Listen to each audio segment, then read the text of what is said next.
Hai, Assalamualaikum semua. Hari ni nak abang main kat hampa pasal satu peluang rumah yang cukup best kat Lamanda Cuping ni.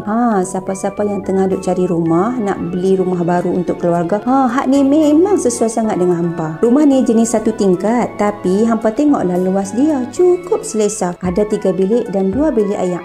Bilik cukup untuk keluarga, tak payah duk sempit-sempit. Semua ada ruang masing-masing. Yang paling bestnya, lokasi dia memang cukup strategik, dekat dengan Unimed, Politeknik dan Kuit. Jadi kalau ada anak nak pergi belajar tak jauh pun. Dengan MRSM Arau pun dekat sini je. Semua ada dekat-dekat sekolah, universiti, semua ada dalam kawasan ni je. Luas tanah untuk rumah ni 22 x 70 kaki dengan binaan 1184 kaki persegi. Cukuplah untuk keluarga. Ada ruang tamu selesa, ruang dapur luas, semua dah siap bina. Siap sedia untuk hampa duduk je. Tak payah tunggu lama-lama dah. Harga pula, ni yang paling menarik ni, bermula serendah RM230,000 je. Hampa bayangkan, rumah luas, lokasi strategik, harga pun mampu milik. Berbaloi sangat-sangat untuk keluarga yang nak mula hidup selesa. Jadi, tunggu apa lagi? Kalau hampa duk cari rumah area utara ni, Lamanda Cuping ni lah jawapan dia. Rumah Lamanda Cuping dah 93% terjual. Unit sangat-sangat terhad. Cepat roja sebelum unit habis. Peluang macam ni bukan selalu ada. Hampa mai tengok sendiri, mesti jatuh hati.